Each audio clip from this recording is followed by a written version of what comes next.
नमस्कार, मैं हूं अखिलेश पांडे और आप देख रहे हैं सी न्यूज़ भारत। वक्त हो चुका है न्यूज़ बुलेटिन का। इस बुलेटिन में सबसे पहले बात करेंगे बांदा की, जहां निकाय चुनाव को लेकर पुलिस प्रशासन ने कसी कमर, आचार संहिता का उल्लंघन करने वालों पर होगी कार्रवाई। आगे चर्चा करेंगे झांसी की, जहां अस्पताल में नौनिहालों के स्वास्थ्य से किया जा रहा है खिलवाड़। साथ ही बात होगी राजस्थान की, जहाँ बाइकों की तरह भूसा चोरी के मामले आए सामने, पुलिस ने दर्ज की रिपोर्ट। और भी तमाम खबरों पर आई विस्तार से करते हैं चर्चा। उत्तर प्रदेश में नगर निकाय चुनाव को लेकर के तारीखों का ऐलान हो गया है, जिसके बाद से अब तमाम प्रदेश भर के जनपदों के अधिकारी अलर्ट मोड में नजर आ रहे हैं। आज बांदा डीएम और एसपी ने सामूहिक प्रेस कॉन्फ्रेंस करते हुए बताया कि बांदा जनपद में पुलिस और प्रशासन के अधिकारी नगर निकाय चुनाव 2023 के लिए कमर कस चुकी है और चुनाव को शांतिपूर्ण और निष्पक्षता से कराया जाएगा। किसी भी दशा में आचार संहिता का उल्लंघन करने वाले लोगों पर सख्त कार्यवाही होगी। बांदा जनपद में 2 नगर पालिका और 6 नगर पंचायतें हैं, जिनमें दूसरे चरण में चुनाव संपन्न होने हैं। को लेकर की गई क्या क्या है? हाँ बताइए भाई। राज्य निर्वाचन आयोग द्वारा कल देर शाम को नगर निकाय के चुनाव की घोषणा कर दी गई है। उसका एक बहुत विस्तृत टाइम टेबल जारी कर दिया गया है और लगभग पिछले 2-3 माह से हम निरंतर तैयारियां कर रहे थे। माननीय आयोग के निर्देश में हमारी तैयारियां संपन्न हैं। आने वाले दिनों में जो जो चीज़ें हमें करनी थी उसके बारे में हमने अपनी पूरी रणनीति बना दी है। माननीय आयोग के निर्देशों का कड़ाई से अनुपालन किया जाएगा। फिर द्वितीय फेज़ में बांदा का चुनाव है, जिसमें पुलिस विभाग ने भी अपनी सारी तैयारियां कर ली हैं। आने वाले दिनों में हम लोग पूरा इंश्योर करेंगे कि जनपद बांदा में 100% सतर्कता और संवेदनशीलता के साथ चुनाव कराएंगे। आप सबका मैं सहयोग चाहूँगी। कहीं भी किसी भी प्रकार की कोई शिकायत आपको लगता है उल्लंघन हो रहा है आचार संहिता का या कोई ऐसी चीज़ हो रही है जो नहीं होनी चाहिए, तुरंत हमारा जो 24 घंटे का कंट्रोल रूम है उस पर प्रेस कॉन्फ्रेंस की थी नगर निकाय चुनाव को लेकर के, किस तरह से दिशा निर्देश दिए गए आपको? देखिए, माननीय निर्वाचन आयोग ने कल जो है नगर निकाय चुनाव को लेकर अधिसूचना जारी कर दी है। इसके संबंध में आज मेरे और डीएम साहब द्वारा ज्वाइंट प्रेस कॉन्फ्रेंस बुलाई गई थी। इसमें हम लोगों ने अपनी तैयारियों के बारे में ब्रीफ किया है। संवेदनशील केंद्रों का लगातार भ्रमण करके उनकी संवेदनशीलता को कम करने हेतु प्रयास किया जा रहा है। लगातार हम लोग फ्लैग मार्चेस करेंगे। निरोधात्मक कार्रवाई और तेज़ी से की जाएगी। जितने भी बदमाश हैं, अराजक तत्व हैं जो चुनाव को प्रभावित कर सकते हैं, उनको आइडेंटिफाई करके उनके विरुद्ध कठोर कार्रवाई की जा रही है। इसके अलावा हम लोग जनता से जुड़ने का ज़्यादा से ज़्यादा प्रयास कर रहे हैं। सी प्लान ऐप के माध्यम से ज़्यादा से ज़्यादा लोग का फीडबैक ले रहे हैं। डिजिटल वॉलंटियर्स के हम लोग संपर्क में रहेंगे और हमारा विशेष जो जोर रहेगा वो अवैध शराब और अवैध मंचों पर जो कार्रवाई जो लोग इसमें रहते हैं उनके विरुद्ध कठोर कार्रवाई करने का। इसके अलावा जो हमारे बगल के जनपद हैं, बॉर्डरिंग जनपद हैं, उनसे हम लोग कोऑर्डिनेशन करके इंश्योर करेंगे कि हमारा चुनाव जो है वो पीसफुल और फेयर है। बांदा से सी न्यूज़ संवाददाता कासिद अली सिद्दीकी की रिपोर्ट। नगर मऊ रानीपुर में संचालित एक बच्चों के अस्पताल में नौनिहालों की स्वास्थ्य से खिलवाड़ किया जा रहा है। अस्पताल में नगर के प्रसिद्ध डॉक्टर के नाम से अपने बच्चों का इलाज कराने दूर दराज से लोग आते हैं। आरोप है कि उक्त अस्पताल में डॉक्टर के सहायकों द्वारा बच्चों का इलाज किया जा रहा है, जिससे मरीज अपने आप को ठगा महसूस कर रहे हैं। इस निजी क्लिनिक में फीस के नाम पर मोटी रकम ली जाती है। यहाँ पर सुविधाओं के नाम पर पीने का पानी तक उपलब्ध नहीं है। परामर्श शुल्क के नाम पर लूट का आंकड़ा सुनकर चौंक जाएंगे। इस क्लिनिक पर करीब 80 से 90 बच्चे प्रतिदिन इलाज के लिए आते हैं। लोगों ने बताया कि प्रत्येक मरीज से परामर्श शुल्क के नाम पर 400 रुपये वसूला जा रहा है। उक्त आंकड़ों की पुष्टि क्लिनिक में लगे सीसीटीवी कैमरे से हो सकती है। क्लिनिक के संचालक के पास स्वयं की पार्किंग व्यवस्था उपलब्ध नहीं है। मुख्य मार्ग पर बड़ी संख्या में वाहन खड़े होने के कारण जाम की स्थिति बन जाती है। नगर पालिका प्रशासन को इस ओर ध्यान देना चाहिए। क्लिनिक के संचालक द्वारा नौनिहालों का इलाज अप्रशिक्षित डॉक्टरों द्वारा करवाया जा रहा है। अप्रशिक्षित लोगों द्वारा क्लिनिक पर दवाएं समझाई जाती हैं, जो बड़ी अनहोनी की ओर इशारा करती हैं। अब देखना होगा कि लूट की दुकान कब बंद होती है। क्या चिकित्सा विभाग के जिम्मेदार अधिकारियों की नींद टूटेगी या नहीं, ये तो आने वाला वक्त ही बताएगा।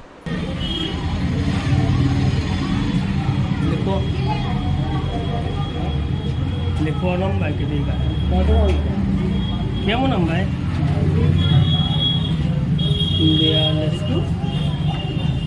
402 भैया 400 जब पढ़ो। अरे तो हम आए थे, अब तुम आए थे जब फ्री में देखो, हमें नहीं आया। है? मुराना से 300 रुपया है। हमें नहीं मालूम है साहब, हमें दे दो, पैसे आप लिखवा लिया।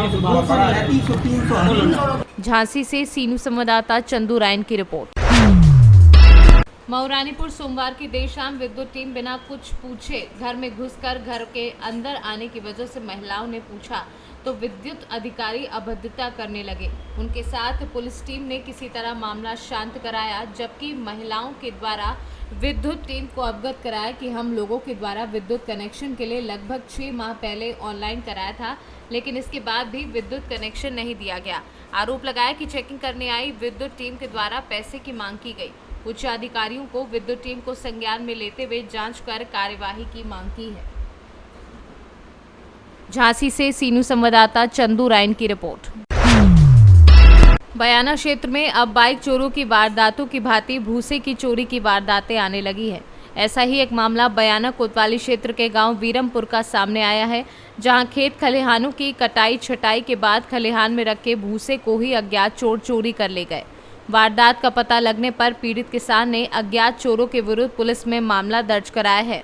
रोशनलाल धाकड़, गांव वीरमपुरा, रेलवे लाइन के पास में मेरा खेत है साहब। उसमें जो है गेहूं की फसल खड़ी थी, उसको जो कुटवा के जो भुस खेत में पड़ा हुआ था, आज सुबह जब हम उस भुस को भरवाने के लिए गए हैं तो वहाँ पे जो है एक ढकोला भी भुस नहीं रखा है। उसको रात में चोर ले गए पूरे भुस को। उसमें जो ये रिक्वेस्ट है प्रशासन से कि चोरों के खिलाफ सख्त कार्रवाई करी जाए। 4 बीघे में कम से कम 100 मन भुस होगा साहब। 100 मन भुस की कीमत कम से कम 50-60 हज़ार रुपये साहब। बिल्कुल भुस ना बचो। अब भाई हमारे जानवरों के लिए क्या खिलाएंगे बताओ। तो प्रशासन से यही रिक्वेस्ट है मेरी कि जो है चोरों के खिलाफ सख्त कार्रवाई करी जाए। राजस्थान से सीनू संवाददाता लोकेंद्र शर्मा की रिपोर्ट। सोनभद्र में क्राइम ब्रांच व रॉबर्ट्सगंज कोतवाली पुलिस को बड़ी कामयाबी मिली है। अवैध गांजा तस्करी करने वाले गिरोह के 5 सदस्यों को गिरफ्तार करने में कामयाबी हासिल की है। पुलिस ने मुखबिर की सूचना पर कूटरचर नंबर प्लेट लगी मारुति ब्रेजा कार व लगी टाटा योद्धा पिकअप गाड़ियों से 1 कुंटल 70 किलो अवैध गांजा बरामद किया है। इस गांजे की बाजार में कुल कीमत लगभग 20 लाख रुपए बताई जा रही है। मामले का खुलासा एएसपी कालू सिंह ने किया है। आज सुबह लगभग 3 बजे के आसपास मॉर्निंग में पुलिस को ये सूचना मिली कि एक ब्रेजा गाड़ी है, ब्रेजा, और एक पिकअप है, उसके द्वारा गांजा लाया जा रहा है हिंदवारी कर्मा मार्ग पर। इस सूचना पर हमारी थाना पुलिस रॉबर्ट्सगंज व एसओजी की टीम और अन्य स्टाफ द्वारा घेराबंदी करके पकड़ा गया, जिसमें 5 अभियुक्त पकड़े गए हैं और 170 किलो गांजा बरामद हुआ है। 5 अभियुक्त चंदौली के रहने वाले हैं। इसकी कीमत कितनी होगी? लगभग 20 लाख की कीमत है। तो इसमें ब्रेजा में क्या ब्रेजा चोरी की थी या किसने? नहीं, ब्रेजा चोरी की गाड़ी नहीं है, ना पिकअप चोरी की है। नंबर प्लेट चेंज थी, जिसकी वजह से उसका 420-67 भी धाराएं लगाई गई हैं। ये कहाँ से आ रहा है? इनका नेटवर्क मेनली उड़ीसा और आंध्र प्रदेश से है। ये अभी चंदौली ही आ रहा था, चंदौली से ही डिस्ट्रीब्यूट होना था। तो ये पहले भी इस तरह के पकड़े गए हैं? हाँ, पहले भी इसी तरह के मामले पकड़े गए हैं और जो मूल स्रोत है हम वहाँ तक भी पहुँचने की कोशिश कर रहे हैं। तो इसमें पुलिस टीम के लिए क्या है? पुलिस के लिए इनाम के लिए हमने पुलिस अधीक्षक महोदय से कहा कि ज़्यादा पुरस्कार घोषित करने के लोगों का आपराधिक इतिहास। हाँ, ये पहले भी एनडीपीएस में 2-3 लोग इनमें से जा चुके हैं जनपद चंदौली से। सोनभद्र से सीनू संवाददाता कुमधर चौधरी की रिपोर्ट।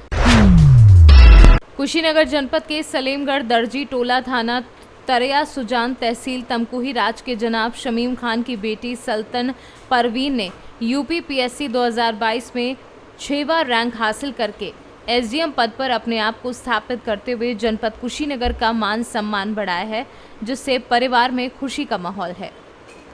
कुशीनगर से सीनू संवाददाता अमरुद्दीन अंसारी की रिपोर्ट।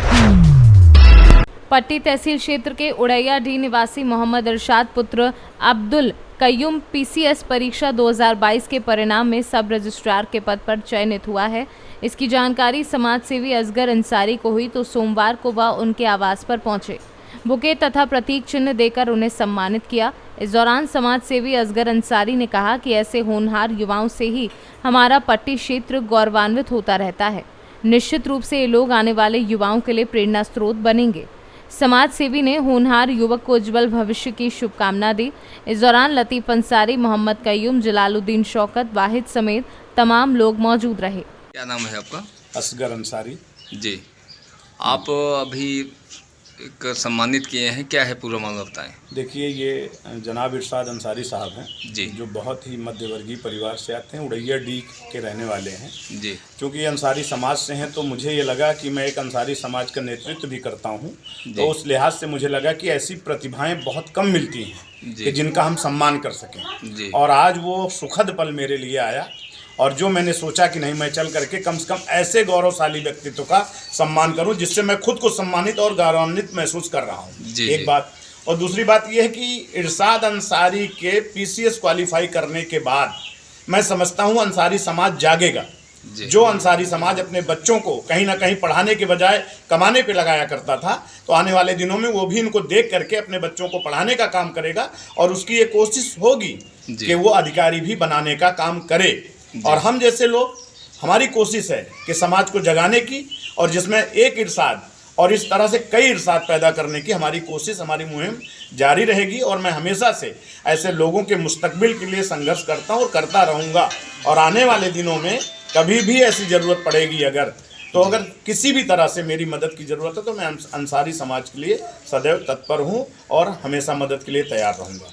इनके इस उपलब्धि के लिए आप क्या देना चाहते हैं इनको? हम इनकी इस उपलब्धि के लिए मुझे जो लगा कि मुझे छोटा मोटा सम्मान मैंने इनका किया, जी जी, जो इनके कद के हिसाब से बहुत छोटा है, लेकिन सबसे बड़ी शुभकामना इनको देना चाहता हूँ जी जी कि ये पीसीएस के बाद और आगे तैयारी करें, आईएएस बने। हमारे देश का भविष्य है ये, हमारे देश का गौरव है ये, और मैं चाहता हूँ कि इनका भविष्य इतना ऊपर जाए कि देश सेवा करें। ये मेरी शुभकामनाएं हैं। और साथ साथ अंसारी समाज के, अब जैसे हमारे कयूम भाई बैठे हैं तो इनका भी बहुत हाथ है। इन्होंने अपने इस बच्चे के लिए बड़ी मेहनत की है। कयूम भाई हैं, अयूब भाई हमारे बीच में बैठे हैं, ये लतीफ़ भाई हैं, ये हमारे वाहिद बाबा हैं, इनको देख लीजिए, जलालुद्दीन अंसारी साहब हैं और वो डॉक्टर साहब हैं। इन सारे लोगों ने कहीं ना कहीं समाज के लिए जो सहयोग किया है, समाज को आगे बढ़ाने का काम किया। मैं चाहूँगा कि इसी तरह से कई इरशाद हमारे समाज से निकलें और यही शुभकामनाएं, यही बधाई है। बार बार हार्दिक आभार व्यक्त करना चाहिए। क्या नाम है आपका? मोहम्मद इरशाद। पिता का? अब्दुल कयूम। आप कहाँ के रहने वाले हैं? ग्राम पोस्ट रैयडी, तहसील पट्टी, जिला प्रतापगढ़। जी, आपने क्या जो पास किए हैं, कैसे क्या है पूरा डिटेल बताएं। ये पीसी परीक्षा मैंने 2022 में पास किया हूँ सब रजिस्ट्रार पोस्ट के लिए जी। और मेरी प्राथमिक शिक्षा जो है प्राइमरी स्कूल से मिली है। कहाँ से? उड़ैया प्रथम से। यहाँ उड़ैया प्राइमरी विद्यालय से आप पढ़े थे? जी जी जी। उसके बाद मिडिल से पढ़ा हूँ, मिडिल मतलब पूर्व माध्यमिक विद्यालय से जी 6 से 8। तो उसके बाद रानी सूर किशोरी देवी इंटर कॉलेज जी, उसके पश्चात रामराज इंटर कॉलेज जी, फिर इलाहाबाद यूनिवर्सिटी चले गए थे। वहाँ से मैंने BA MA LLB किया। जी जी। तो ये आप कब पास किए? ये अभी फ्राइडे को रिजल्ट आया। ये 2022 की वैकेंसी है और ये ऐसी वैकेंसी जो सबसे पहले पूर्ण हुई 10 महीने लगभग। जी जी। तो इसका श्रेय आप किसको देना चाहते हैं? अपने माता पिता और पूरे ग्राम समाज को देने जो हमारे लिए प्रेरणा स्रोत बने हैं और सब में मेरे सुख दुख में मुझे हमेशा मोटिवेट किए हैं। और इस और श्रेय में अगर बात की जाए तो मेरे कुछ गुरुजन हैं और जो कोचिंग में पढ़ाए हैं और यहाँ के प्राइमरी से लेकर अब तक हायर तक कुछ ऐसे गुरु थे जो हमेशा घनिष्ठ से मतलब मोटिवेट करते रहे हमेशा से। जी जी। तो उन्हीं को आप से मतलब मान रहे हैं ये उपलब्धि? जी जी। प्रतापगढ़ से सीनू संवाददाता रोहित जायसवाल की रिपोर्ट। प्रवेश उत्सव एवं स्कूल चलो अभियान के तत्वाधान में स्थानीय विद्यालय रामराज इंटरमीडिएट कॉलेज पट्टी NCC कैडेटों ने रैली निकाली, जो पूरे नगर भ्रमण के पश्चात वापस स्कूल में पहुंचकर समाप्त हो गई। प्रधानाचार्य रमेश चंद्र मिश्रा ने कहा कि शासन की मंशा के अनुरूप कोई बालक बालिका शिक्षा से वंचित न रहने पाए। रैली में NCC कैडेटों ने नारा लगाते हुए पूरे नगर में भ्रमण किया, जिसमें राजेश दुबे, प्रमोद दुबे, अरुण तिवारी, जयप्रकाश मिश्रा, प्रशस्त तिवारी, नीलाभ मिश्रा, पंकज तिवारी आदि लोग उपस्थित रहे। प्रतापगढ़ से सीनू संवाददाता रोहित जायसवाल की रिपोर्ट। सिद्धार्थनगर जिले के विकासखंड शोहरतगढ़ के ग्राम पंचायत अलीदापुर गौरा बाजार के प्राथमिक विद्यालय में स्कूल चलो अभियान एवं संचारी रोग नियंत्रण पर निकाली गई जागरूकता अभियान रैली, जिसको ग्राम प्रधान पंकज चौबे ने हरी झंडी दिखाकर रवाना किया। रैली आसपास के गांव में ले जाकर सबको स्कूल चलो अभियान एवं संचारी रोग नियंत्रण के बारे में जागरूक किया गया। इस जागरूकता अभियान रैली में प्रधानाध्यापक अवधेश कुमार सिंह, सहायक अध्यापक अभय यादव, वेद प्रकाश, प्रदीप पाठक, इमामुद्दीन, सुमित पांडे आदि मौजूद रहे। स्कूल चलो अभियान का रैली निकाला गया है, क्या उद्देश्य है इसका? इसका उद्देश्य यही है कि हमारे ग्राम सभा व क्षेत्र से जितने भी लोग हमारे प्रांगण गौरा बाजार प्राथमिक विद्यालय जूनियर स्कूल में आते हैं पढ़ने, उसके लेके हमारे मास्टर साहब के सभी लोगों की उपस्थिति रही और सभी के द्वारा जो है रैली निकाला गया कि स्कूल चलो अभियान में सब लोग पढ़ें और आगे बढ़ें। इसके साथ सरकार की क्या क्या योजनाएं बच्चों को मिलती है? सरकार की जो भी योजनाएं हैं वो हमारे मास्टर साहब और हम लोग के द्वारा जो है बच्चों को अवगत कराया जाता है। और दूसरी चीज़ हम लोग की रैली थी संचारी रोग के ऊपर, जो अभी मास्टर साहब और हम लोगों ने अवगत कराया है कि जो है और फुल आस्तीन का कपड़ा पहने, जैसे पानी गड्ढा हो या साफ़ सफाई पे ध्यान दें ताकि संचारी रोगों से दूर रहे। अलीदापुर ने ठाना है संचारी रोग भगाना है। क्या नाम है, किस पद पे हैं? पंकज चौबे, प्रधान अलीदापुर। सिद्धार्थनगर से सीनू संवाददाता धर्मेंद्र कुमार की रिपोर्ट। खबर उन्नाव से है, जहां बिहार थाना क्षेत्र के भगवंत नगर में 3 अलग अलग चोरियां हुई हैं। बता दें कि बिहार बक्सर रोड स्थित भगवंत नगर में केडी मोबाइल शॉप और तिवारी मोबाइल शॉप व राजा मोबाइल शॉप, तीनों दुकानों से चोरों ने मोबाइल व इलेक्ट्रॉनिक सामान, चोरों ने लाखों का माल पार कर दिया है। वहीं सीसीटीवी फुटेज के आधार पर अब पुलिस जांच में जुटी हुई है। उन्नाव से सीनू संवाददाता गोविंद की रिपोर्ट। फिलहाल के लिए इस न्यूज़ बुलेटिन में बस इतना ही। देश दुनिया की तमाम खबरों के लिए देखते रहें सी न्यूज़ भारत। हर खबर आपके साथ, आपके हाथ।